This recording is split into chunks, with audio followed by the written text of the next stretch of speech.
Thanks for coming out to the clinic. We're going to start with the underwater video here, and a couple things. I like what you're doing. You're extending out in front and you're starting your rotation back as you start your pull. You see there and there, so that's all real positive. The key thing that I think that will help your swimming quite a bit is what you're doing is when you're putting your arm in the water, you're rolling the hand, elbow, and shoulder sort of down and under. So what happens, you're rolling on your side. And as you look here, you can see where your elbow is pointing. See how it's pointing sort of down to the bottom?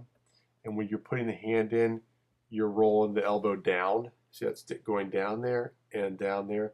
So your elbow is actually below your hand when you're reaching out front, and the elbow should be basically straight out. You want to have a straight line from right from your fingers all the way down to your waist.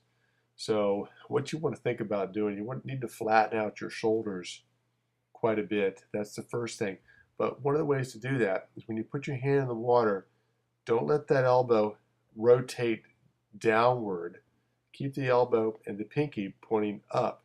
See, you can see the pinky, see how the pinky is pointing down right there. There, see it's flat, but see how the elbow is pointing towards the bottom?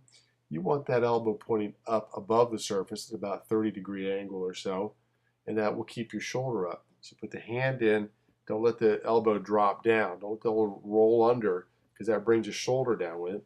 Keep it up. Keep the thumb down, about 30-degree angle, and keep that elbow pointing up above the surface of the pool. That'll put you in a better position to get your catch also, because when you have a low elbow, your hands turned, elbows turned under, it's hard to get the elbow up above the hand for your catch, which is what you're trying to do. So you can see there, you're sort of pulling back with the elbow ahead of the hand through the pull, and that's a weaker position. So you're doing some things real well, but you've got to flatten out the shoulders, keep rotating the hips. You do have a little bit too much rotation on the hips, particularly on that left side.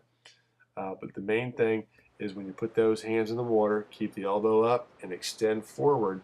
Don't roll under with the shoulder, extend forward from the shoulder. Push the shoulder forward instead of running under. Now above water, I look for, arm position, elbow position, head position, and hand entry. And you can see when you're entering your hands, you're sweeping them out in front of your face right there. So one thing when that hand goes in the water, that's a part of that dropping that elbow and the hand come forward in front of your face. Put the hand in and drive it forward. Keep the elbow pointing up, keep the pinky pointing up, and drive that forward. All right. Your recovery looks fine. Your elbows are high, your hands above that, but that's a comfortable position to be in. So those are the main things to work on, and wish you best of luck with that. I think that'll really make a difference in your swimming.